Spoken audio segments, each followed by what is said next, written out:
Nós estamos aqui com o Padre Sebastião, pároco da Paróquia São Francisco de Assis, aqui de Cornélio Procópio. Ele também prontamente se dispôs a vir aqui hoje, partilhar conosco quando convidamos. É uma alegria, Padre Sebastião, o senhor poder estar aqui conosco, nos brindando com o conhecimento do senhor. O Padre Sebastião vai falar um pouco sobre Mariologia. Quem é Maria, sua importância na nossa vida de fé e, com certeza, um tema muito pertinente na vida dos ministros extraordinários. Padre Sebastião, seja muito bem-vindo e fique à vontade. A palavra está com o senhor. Nossa, boa tarde a todos que estão aí sintonizados nesse momento de formação proporcionado pela Diocese, nessa equipe diocesana dos ministros extraordinários da Eucaristia. E nós estamos aí para refletirmos sobre a Mariologia. Vocês tiveram há pouco a Cristologia, e a Cristologia, bem como também a Eclesiologia, são aí caminhos importantes para nós, então, vermos Mariologia. Gostaria de propor um momento de espiritualidade. Primeiramente, vamos fazer o sinal da nossa fé. Em nome do Pai, do Filho e do Espírito Santo. Amém. Como abertura, nós vamos aí ouvir uma música, vamos acompanhar um vídeo e peço que estejamos atentos à letra dessa música do Padre Zezinho. Eu gosto bastante dessa música e ela nos diz alguma coisa.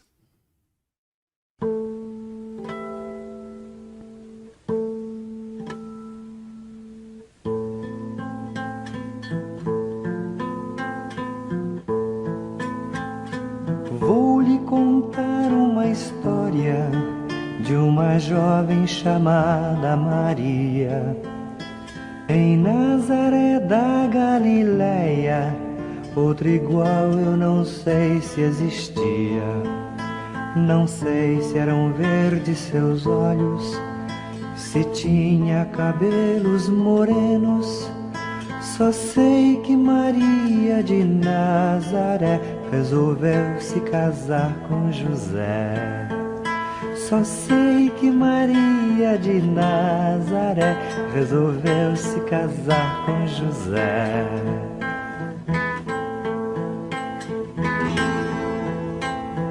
Vou começar minha história relembrando as garotas de então. Em Nazaré da Galileia, o assunto era libertação.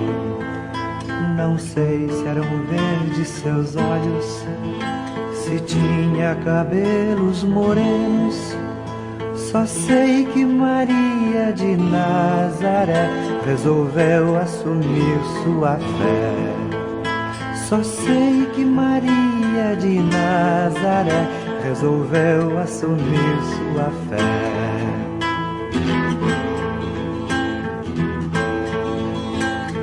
Vou prosseguir minha história, relembrando as ideias que havia.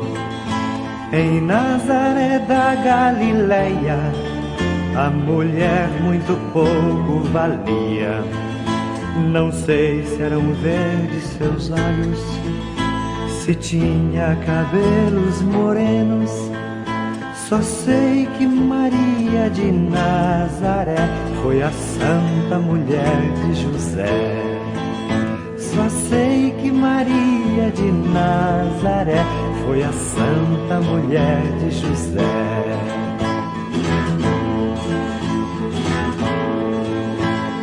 Vou recordar nesta história as batalhas que o mundo hoje trava. Em Nazaré da Galileia, lá também já se massificava. Não sei se eram verdes seus olhos, se tinha cabelos morenos. Só sei que Maria de Nazaré ainda não conhecera José. Só sei que Maria de Nazaré ainda não conhecera José.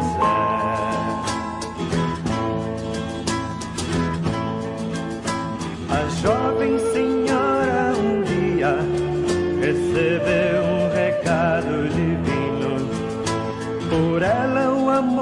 nasceria, a verdade seria um menino.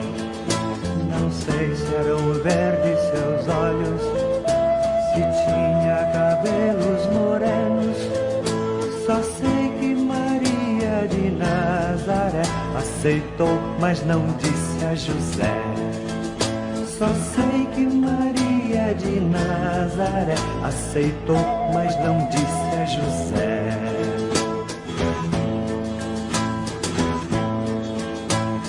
Vou lhe falar da agonia que nos dois corações se criou, pois ela explicar não podia e o marido julgar não ousou.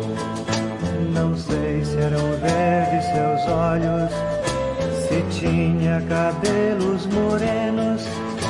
Só sei que Maria de Nazaré mereceu o amor de José.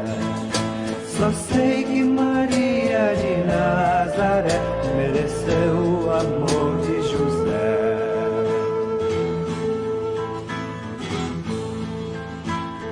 Para Belém, noite e dia, caminharam pro recenseamento. Ninguém deu abrigo a Maria, não havia mais alojamento.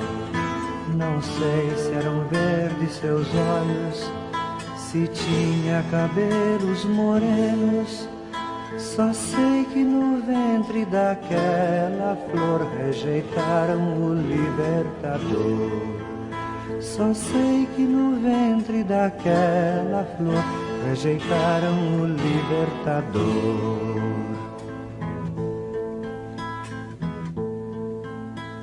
Vou terminar minha história recordando os casais de hoje em dia.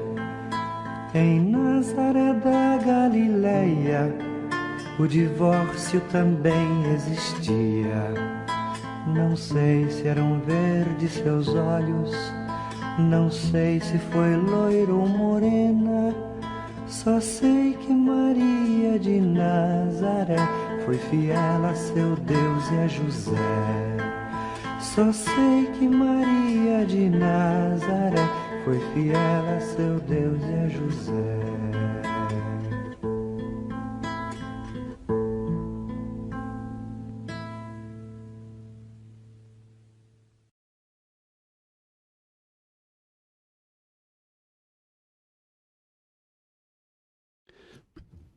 Nós que acabamos de ouvir essa canção com o Padre Zezinho, já de longas datas, nós podemos pensar também, e com certeza muitas coisas nos vêm à lembrança. Na minha vida, Maria teve e tem uma significação marcante, desde quando ainda eu estava cursando teologia, e a minha conclusão do curso de teologia eu fiz com esse tema de Maria, a pessoa de Maria. E Maria, depois, sempre muito presente na minha vida de padre. Algumas paróquias que eu passei, que eu estive como pároco, teve Maria como padroeira. Leópolis, Congoinhas, enfim, e outras. Então, essa figura importante da mãe nos leva sempre também a essa fé mariológica que nos desperta todo esse gosto também pela Mariologia. E falando de Mariologia, que é essa parte da teologia que estuda a figura, o mistério, a missão, o significado de Maria na história da salvação.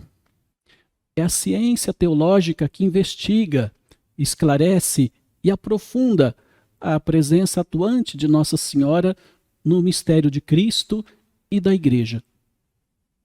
Então aí, importante nós sabermos o que é Mariologia.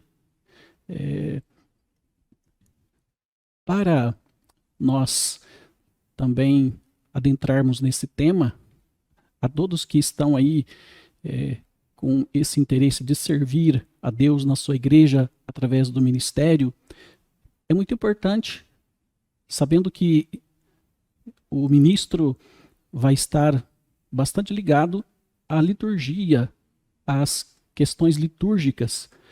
E Maria, na liturgia, se apresenta da seguinte maneira.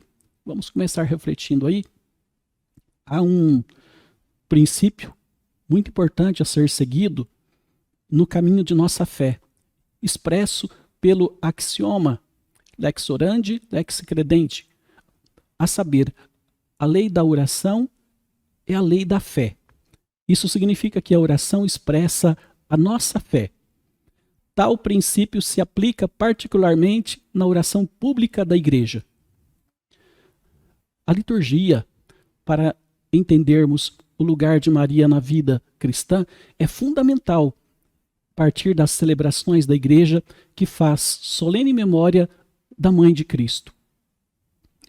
As 3 celebrações marianas mais importantes do ano litúrgico apontam para os 4 dogmas marianos. Maria, Mãe de Deus, sempre Virgem, celebramos no dia 1º de janeiro. Imaculada Conceição, no dia 8 de dezembro, e Assunção, 15 de agosto.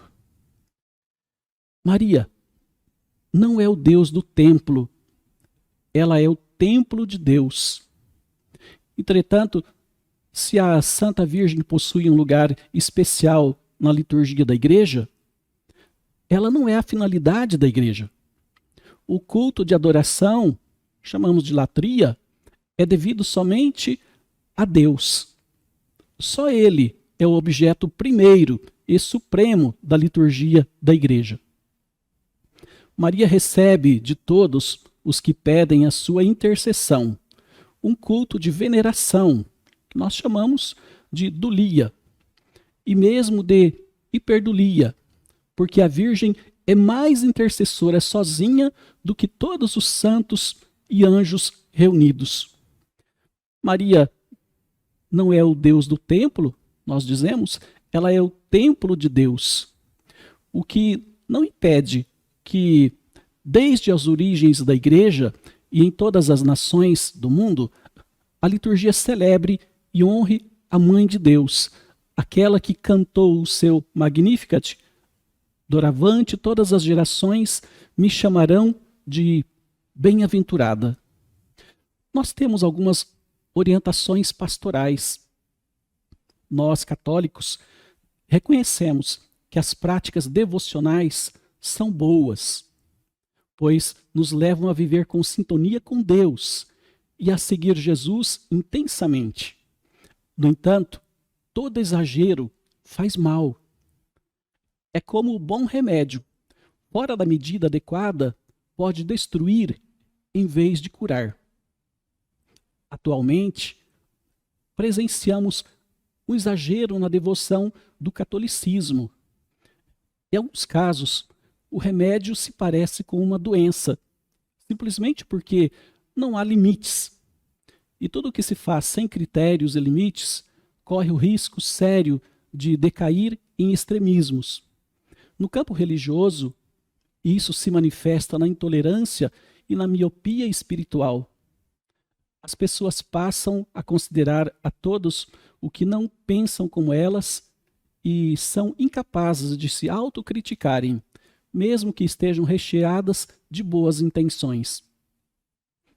Alguns dias percebi, e acredito que todos nós conhecemos, um canto sobre Maria que diz o seguinte: para quem está mergulhado nesse excesso de piedade, parece sublime, belo, perfeito. Intitula-se A Primeira que Comungou. Acredito que muitos de nós já cantamos, conhecemos esse canto, que diz: a primeira que comungou foi a Virgem Maria, a primeira que recebeu Jesus no coração, a primeira que anunciou foi a Virgem Maria, a quem gerou a fé o profeta que de Isabel nasceu. Foi por ela que aconteceu a primeira adoração. E quando os magos a encontraram, houve a primeira grande exposição. Mãe, capela do Santíssimo Sacrário do Amor, expõe para nós teu Filho, Mãe, capela do Santíssimo, morada do Senhor, expõe para nós teu Filho, primeiro ostensório do Senhor.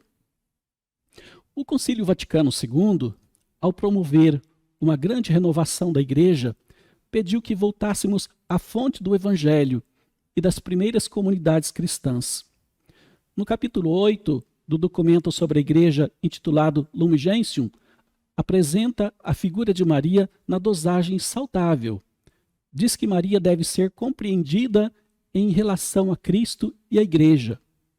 A partir dessa orientação, confirmada anos mais tarde, por um lúcido documento do Papa Paulo VI sobre o culto a Maria, Marialis Cultus, se busca uma devoção mariana equilibrada, bem dosada.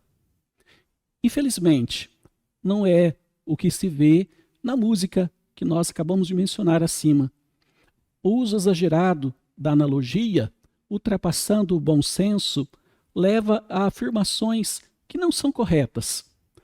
Comungar no sentido de participar da ceia do Senhor e receber seu corpo e sangue aconteceu em primeiro lugar com os discípulos de Jesus, antes de sua paixão. Se Maria esteve lá, também tomou parte desse momento que resume a vida, morte e ressurreição de Jesus. Mas dizer que ela foi a primeira que comungou extrapola o bom senso e não retrata o que aconteceu. Devemos usar com cuidado as analogias ou as figuras de linguagem para não dizer coisas ambíguas que escandalizam outros cristãos, inclusive os próprios católicos. Não seria uma imagem inadequada e anacrônica, quer dizer, fora do nosso tempo, dizer que Maria é o primeiro ostensório? Tal afirmação não tem base bíblica e nem raízes nos pais e mães da Igreja dos primeiros séculos. A linguagem devocional, quando usada sem limites ou critérios de verificação, acaba produzindo um fenômeno parecido com os termos esotéricos. Só pode ser compreendida por quem está dentro do movimento de iniciados. Aos outros, soa como algo estranho ou sem sentido.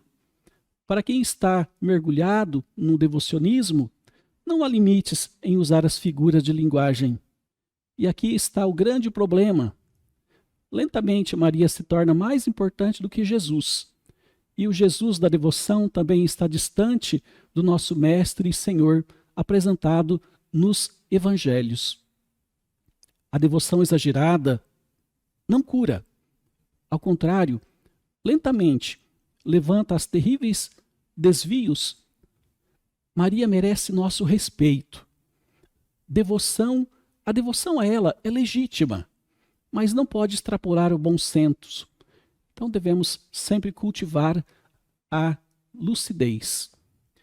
E diante dessa parte, com certeza tão importante, que é Maria na liturgia, que sempre nos leva a ter cuidado, critérios, nós vamos agora nos dirigir, eu diria, na fonte principal de quando se refere a Maria, que é a Bíblia. Maria, sabemos que ela pertence ao Novo Testamento. Ela nasceu no tempo do Novo Testamento. Todos os relatos específicos e diretos que falam dela estão no Novo Testamento. Porém, podemos formular-nos uma pergunta. O Antigo Testamento referiu-se alguma vez à mãe do Messias esperado? Existem textos bíblicos que, mesmo em sentido figurado, mencionam algo sobre a mãe do Filho de Deus? Muitos estudiosos afirmam que o tema mariano está escondido sob 3 modos no Antigo Testamento: preparação moral, preparação tipológica e preparação profética. Vamos aí pelo primeiro, preparação moral. Como a humanidade estava corrompida pelo pecado, Deus escolhe uma linhagem de fé e santidade para que o seu filho possa nascer da raça humana. Preparação tipológica quer dizer a linguagem simbólica. Constatamos que no Antigo Testamento muitas mulheres foram favorecidas com nascimentos milagrosos. Por exemplo, Sara, Judite, tantas outras mulheres. Todas essas mulheres fazem parte dos ancestrais do Messias esperado. Maria aparece como símbolo da filha de Sião. Podemos acompanhar em tantas citações bíblicas, como por exemplo Sofonias, capítulo 3, versículos de 14 a 17. O lugar da residência de Javé. Maria também é simbolizada com a nova Arca da Aliança. Dentro da arca era depositada a lei, que vai trazer dentro de si a lei definitiva, quer dizer, a revelação de Deus.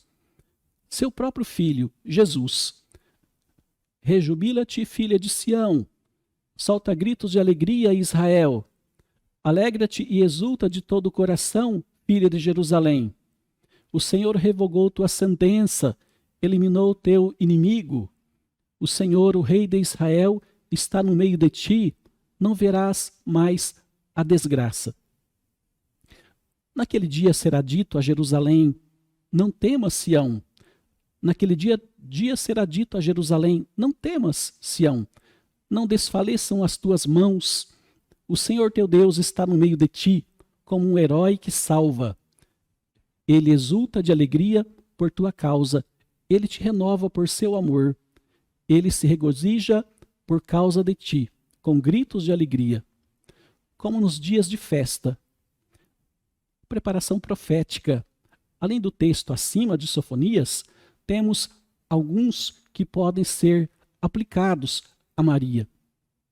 Por exemplo, o Cântico dos Cânticos, capítulo 4, versículo 7, e tantos outros, também lá no Gênesis, capítulo 3, versículo 15. Porém, inimizade entre ti e a mulher, e entre a tua descendência e a descendência e a sua descendência. Esta te ferirá a cabeça e tu lhe ferirás o calcanhar.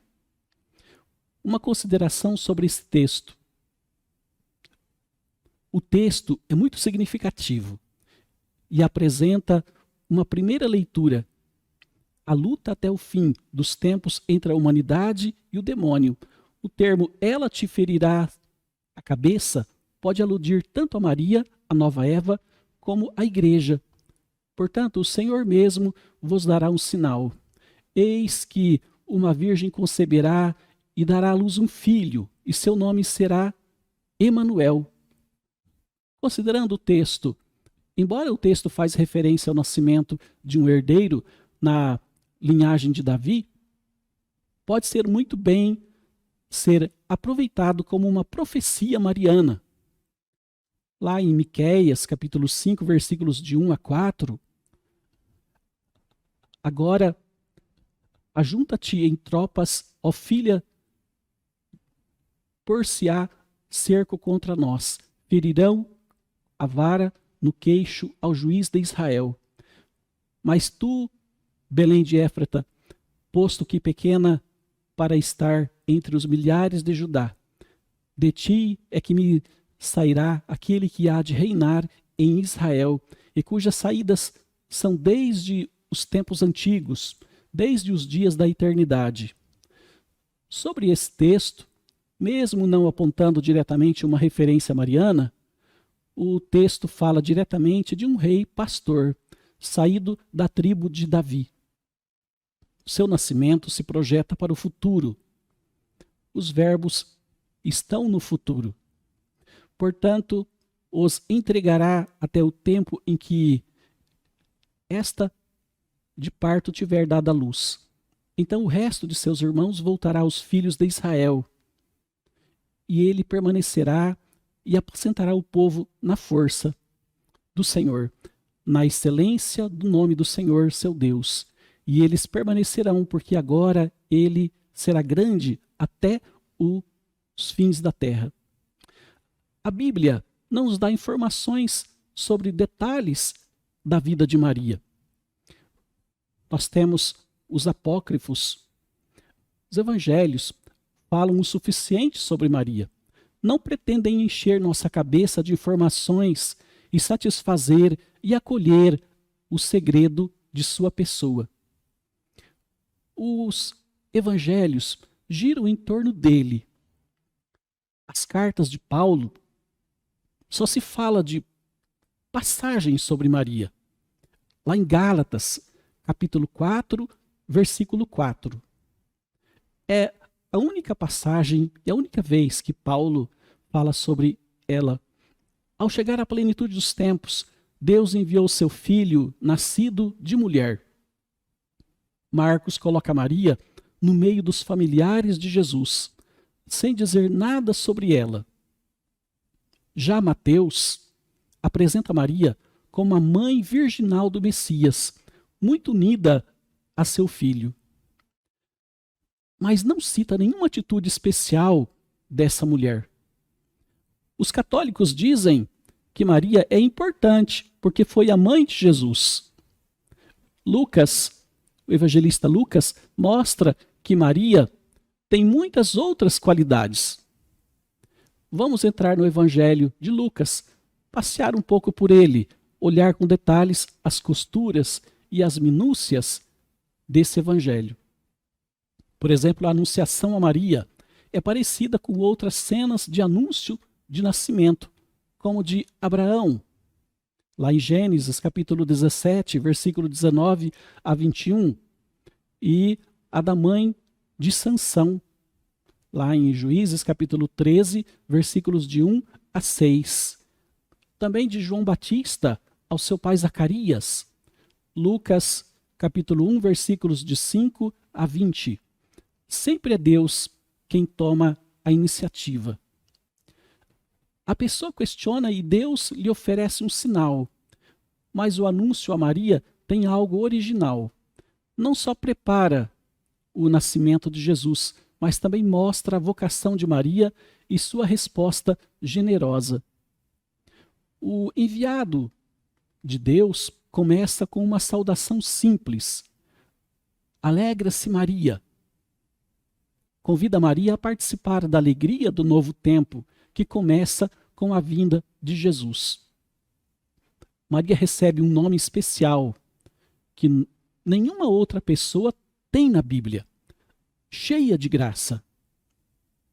A seguir, disse que o Senhor está contigo. Na Sagrada Escritura, quando a pessoa tem uma missão importante e difícil, recebe de Deus a promessa de que não estará sozinha, pois ele vai lhe dar força.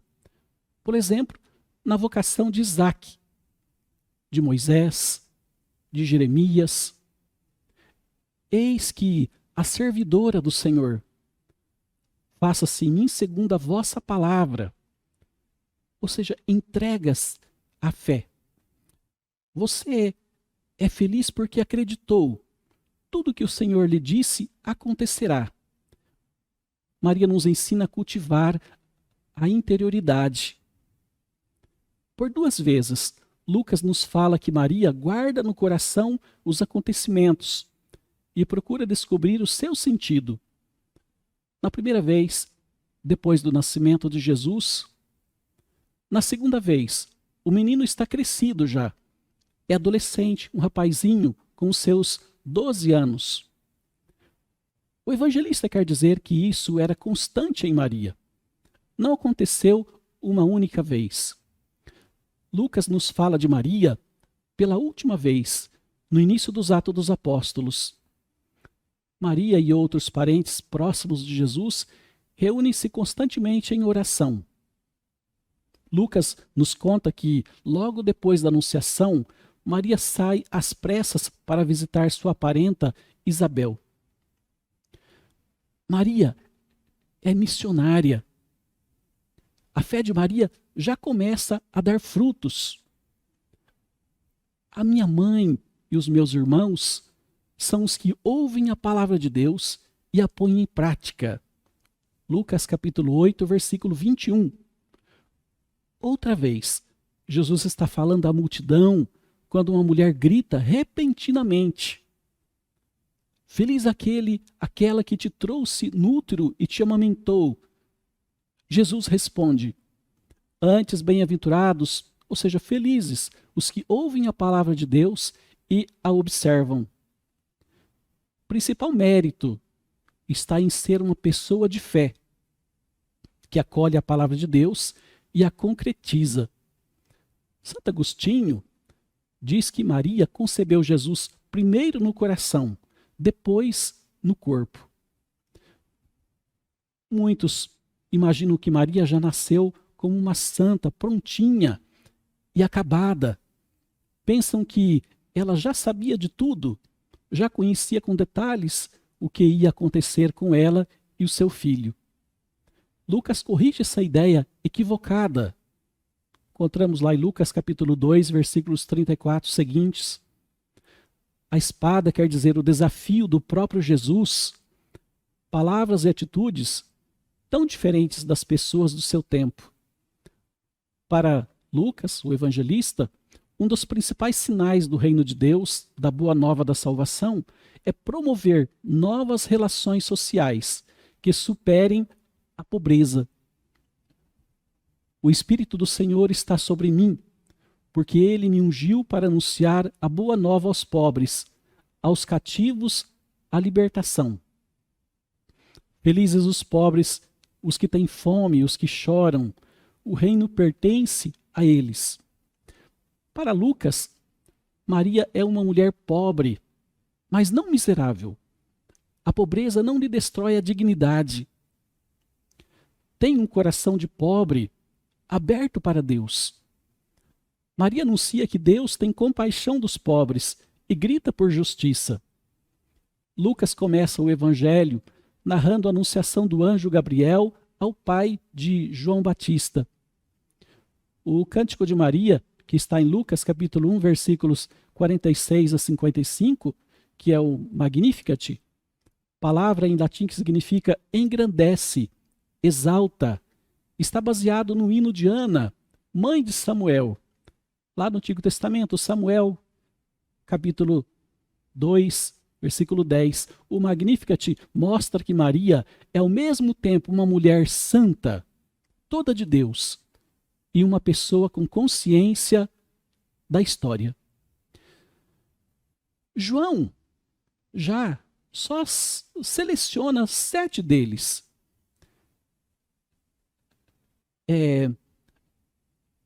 Lucas, nos colocando tudo isso, João, ao contrário, não cita nenhuma parábola de Jesus, mas somente fala de alegoria, como, por exemplo, eu sou o bom pastor, eu sou a luz do mundo, eu sou o pão da vida. João só seleciona 7 deles. Chama-os de sinais e não milagres. Não há entre os sinais nenhuma expulsão de demônios. Será julgado e expulso de seu poder no momento da morte e ressurreição. Em vez de última ceia, João conta que Jesus lavou os pés dos discípulos. Em compensação, há uma pregação sobre a Eucaristia. Longos discursos. Já tem clareza, falando da identidade de Jesus. Fala de Maria, de forma mais profunda que os outros evangelistas. João não vai se preocupar com a infância de Jesus, ou com as relações familiares com sua mãe. Responde outras perguntas. Qual o lugar de Maria na missão de Jesus? Como ela contribui na comunidade dos amigos de Jesus? Maria aparece 2 vezes no Evangelho de João. João está dizendo que ela tem um lugar especial, pois se faz presente nos momentos mais importantes. O primeiro sinal mostra que começa com Jesus um tempo novo da presença de Deus junto ao seu povo. O primeiro sinal mostra que começa com Jesus esse tempo novo. Maria é mais do que sua mãe, é mulher. Maria é figura do povo de Deus. E aí nos encaminha para a morte e ressurreição de Jesus, falando da sua hora, né, da hora H. Faço tudo o que disser a vocês, diz Maria, lá em João capítulo 2, versículo 5. Eis aqui a servidora do Senhor, faça-se em mim conforme a sua palavra. Segundo João, Maria não só realiza a vontade de Deus na sua vida, mas também orienta os outros a fazerem o que Deus lhe pede. Tudo parece água, ou seja, sem sabor nem cor, no líquido da festa e da alegria. Já no Antigo Testamento, o vinho simboliza a felicidade e a abundância que acontecerá para todos quando o Messias chegar. Jesus é o vinho novo. Chega então o tempo da graça.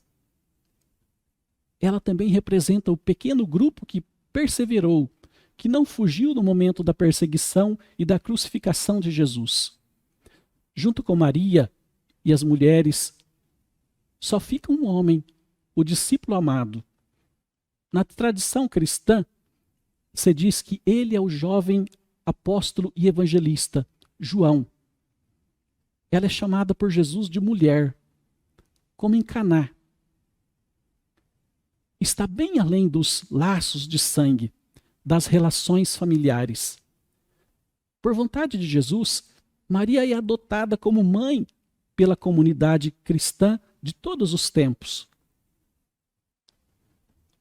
O discípulo amado, que representa a comunidade, recebe-a como mãe. Maria é investida de nova missão. Adota a todos os membros da comunidade cristã como seus filhos. A nossa mãe Maria continuará, como em Caná, a interceder junto ao Filho. O capítulo 12 do livro do Apocalipse nos diz: era em primeiro lugar a comunidade cristã. Mas a igreja, no correr do tempo, encontrou no texto muita semelhança com Maria. Na realidade, João está escrevendo para os cristãos perseguidos pelo Império Romano. É impossível não ver aí também a figura de Maria, a mãe de Jesus, que deu à luz ao Messias e presenciou o tempo novo do reino de Deus, da ressurreição de Jesus. O Apocalipse foi escrito para alimentar a nossa esperança. Enfim, uma breve exposição para nós, então, vermos aí o que a Bíblia, né, a palavra de Deus nos apresenta, nos fala sobre Maria. Nós destacamos aí o evangelista Marcos, que pouco fala, além de não esclarecer, pode até mesmo deixar algumas dúvidas. Mateus já dá um destaque maior. Lucas fala bem mais. Agora, João, nas duas colocações dele sobre Maria, fala com muita profundidade. Nós temos também, depois, sempre iluminados pela palavra de Deus, algo que norteiam bastante a reflexão mariológica de todos os tempos, que são os dogmas.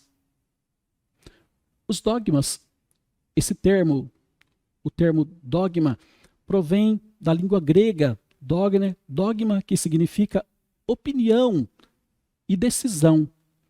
No Novo Testamento, é empregado no sentido de decisão comum sobre uma questão, tomada pelos apóstolos, os padres da igreja, antigos escritores eclesiásticos, usavam dogma para designar o conjunto dos ensinamentos e das normas de Jesus, e também uma decisão da igreja. Paulatinamente, a igreja com o auxílio dos teólogos e pensadores cristãos, precisou e esclareceu o sentido de dogma. Na linguagem atual do magistério e da teologia, o dogma é uma doutrina na qual a Igreja, quer com um juízo solene, quer mediante o magistério ordinário universal, propõe de maneira definitiva uma verdade revelada e uma forma que obriga o povo cristão em sua totalidade, de modo que sua negação é repelida como heresia e estigmatizada com anátema. Os dogmas são como que placas que indicam o caminho de nossa fé. Foram criados para ajudar a gente a se manter no rumo do santuário vivo que é Jesus. Constituem verdades que os cristãos aceitam, aprofundam e vivenciam na comunidade de fé. Os dogmas marianos iluminam a vida espiritual dos cristãos. Aos primeiros tempos da Igreja pertencem os dogmas da maternidade e virgindade perpétua. Esses dois dogmas estão intimamente interligados um ao outro, indissoluvelmente ligados com a fé em Cristo e a sua formulação histórico-dogmática. Mais recentemente foram definidos o dogma da Imaculada Conceição, em 1854, e o dogma da Assunção de Maria, 1950, bem recente. Sendo dogmas, são verdades da fé. Os dogmas marianos, na Igreja os dogmas são importantes, porque ajudam os cristãos a se manterem fiéis na fé, nessa fé genuína do cristianismo. Os dogmas são como que placas que indicam o caminho de nossa fé. Foram criados para ajudar a gente a se manter no rumo do santuário vivo que é Jesus. Referentes a Maria, a Igreja propõe 4 dogmas, que é a maternidade divina, a virgindade perpétua, terceiro, a Imaculada Conceição, e o quarto dogma, que é a Assunção. Portanto, nós temos 4 dogmas de Maria, relacionados a Maria, constituem verdades que os cristãos aceitam, aprofundam e vivenciam na comunidade de fé. Os dogmas marianos iluminam a vida espiritual dos cristãos. Os dogmas são luzes no caminho de nossa fé, que o iluminam e tornam seguro. Theotokos, esse nome, aos 22 de junho do ano de 431, o Concílio de Éfeso definiu explicitamente a maternidade divina de Nossa Senhora. Assim o concílio se expressou que seja excomungado quem não professar que Emanuel é verdadeiramente Deus e, portanto, que a Virgem Maria é verdadeiramente mãe de Deus, pois deu à luz, segundo a carne, aquele que é o Verbo de Deus. A intenção do Concílio de Éfeso era de reafirmar a unidade da pessoa de Cristo, reconhecer Maria como mãe de Deus, Theotokos. Significa, na verdade, professar que Cristo, filho da Virgem Santíssima, segundo a geração humana, é filho de Deus. O povo se alegrou tanto que levou os bispos do concílio para suas casas e festejaram a proclamação do dogma mariano. A maternidade divina de Nossa Senhora é peça mestra da teologia marial. Então temos aí esse dogma, de Maria, mãe de Deus. Nós teríamos aí muito mais a expor sobre esse dogma. Vamos passar para o segundo, devido ao nosso tempo, falar sobre esse segundo, que é a virgindade perpétua de Maria. Toda a vida de Maria foi uma total disponibilidade aos desígnios de Deus. Sua virgindade é resultado de sua consagração total ao Senhor, o que faz de Maria exemplo para os que querem ser somente do Senhor, não sendo mais de outras denominações ou do mal. Imaculada Conceição, em Maria começa o processo de renovação e purificação de todo o povo, pois ela, Imaculada, é modelo para a salvação que teremos. Assim, ela é toda de Deus, protótipo do que somos chamados a ser. Em Maria e em nós age a mesma graça de Deus. Se nela Deus pôde realizar seu projeto, poderá realizá-lo em nós também. Nós temos aí vários fundamentos bíblicos. Vamos ver também o dogma, o que esse dogma nos diz. Virgindade perpétua, castidade de vida, castidade de propósitos, castidade matrimonial, castidade, valor da castidade como conduta pré-nupcial, castidade de atos e moral, castidade na fé. O anjo do Senhor não pede a Maria que permaneça virgem. Ela é que livremente revela a sua intenção de virgindade. Neste empenho se coloca a sua opção de amor, que a leva a dedicar-se totalmente ao Senhor, com uma vida virginal, ficar puro para o outro. Temos o dogma da Imaculada Conceição. A afirmação da Imaculada Conceição de Maria pertence à fé cristã. É um dogma da Igreja que foi definido no século XIX, após longa história de reflexão e de amadurecimento. Imaculada Conceição de Maria significa que ela foi preservada do pecado original, desde o primeiro instante de sua existência. Nascendo há 2000 anos atrás, na Palestina, pequeno país do Oriente Médio, Nossa Senhora teve como pais São Joaquim e Santa Ana. Ela foi concebida sem a mancha do pecado original. Privilégio mariano, a maternidade divina de Maria é base e origem de toda a Imaculada Conceição, de sua Imaculada Conceição. A razão de Maria ser preservada do pecado original reside em sua vocação, ser mãe de Jesus Cristo, o Filho de Deus, que assumiu nossa natureza humana para nos salvar. Este privilégio constitui um serviço à salvação do gênero humano. O senso comum dos fiéis sempre acreditou na imunidade de Maria do pecado original, tanto no Oriente como no Ocidente, na piedade e na liturgia.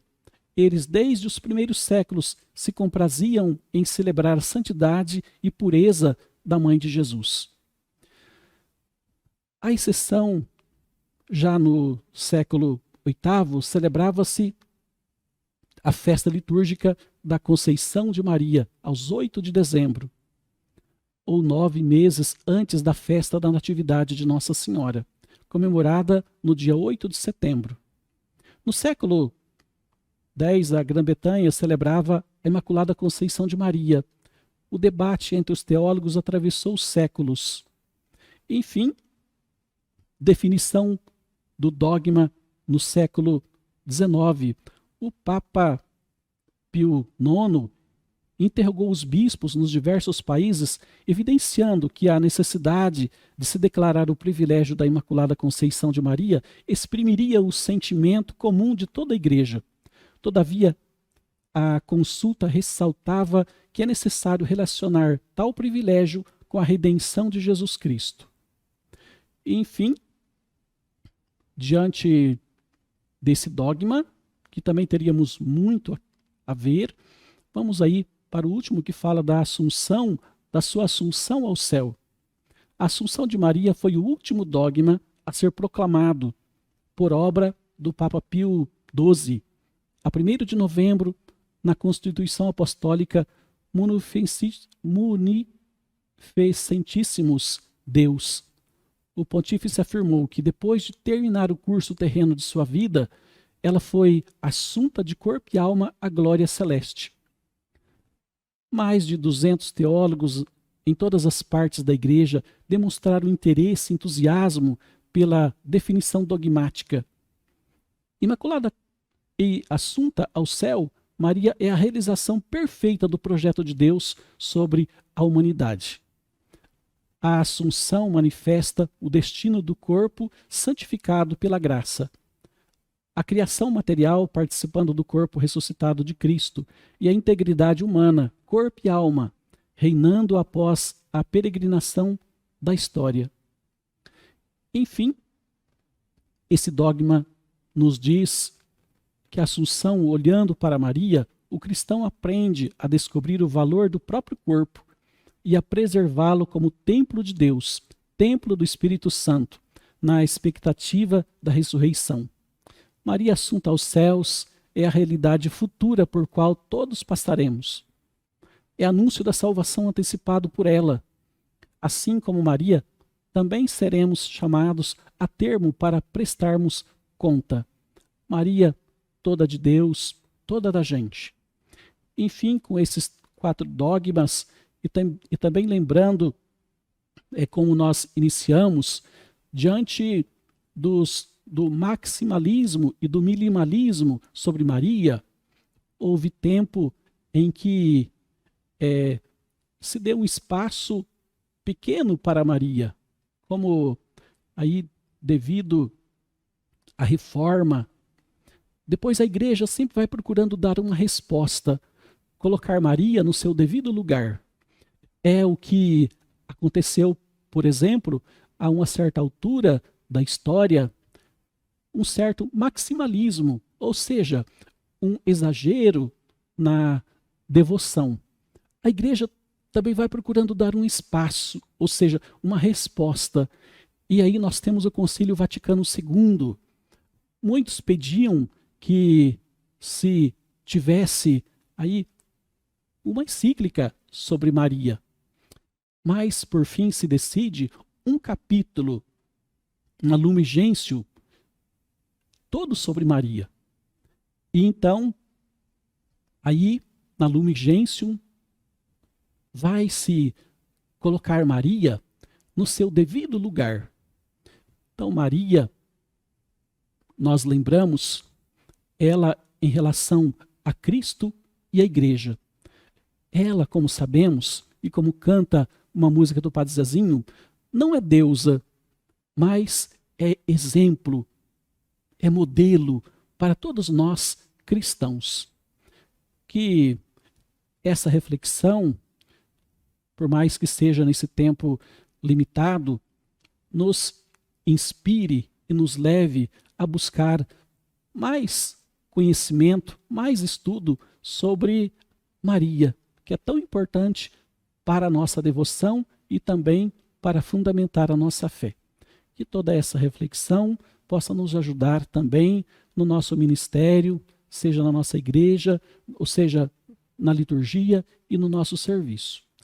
Agradeço aí a atenção de todos, agradeço aqui toda a equipe, né, na pessoa do diácono Luiz, que Maria, ela continue sempre a rezar, né, por nós, seus filhos, para que possamos cada vez mais nos aproximarmos da figura do seu filho.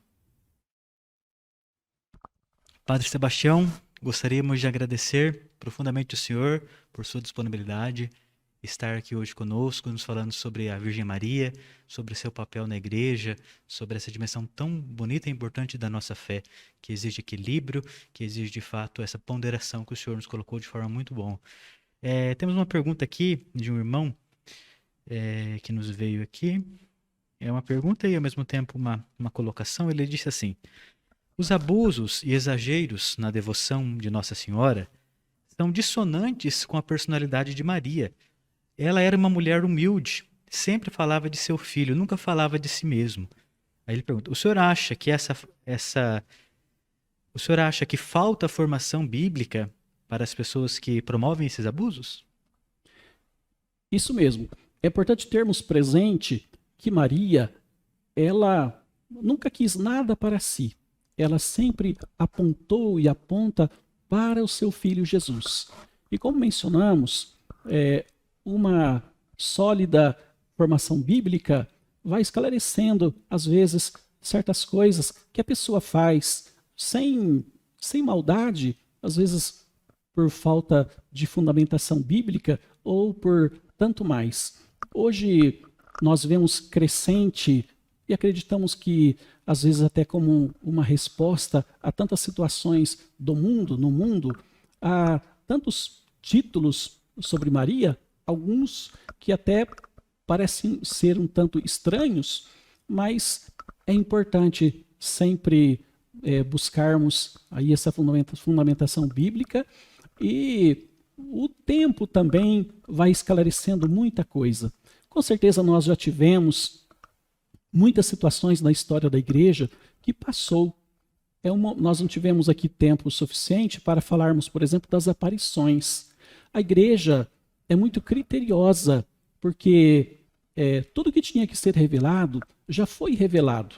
E as aparições, por exemplo, elas temos que pensar se tem uma fundamentação bíblica, a pessoa, né, do vidente, enfim, tantos detalhes mais. E diante disso, de fato verdadeiro que muitas vezes certos desvios acontecem por falta de conhecimento. Muito obrigado, Padre Sebastião. De muito valor para nossa formação essa palestra do senhor. Somos muito gratos pela sua disponibilidade, que prontamente se dispôs a estar aqui conosco partilhando. E nós gostaríamos, nós que estamos aqui presentes, também vocês, de saudar o Padre Sebastião com uma salva de palmas.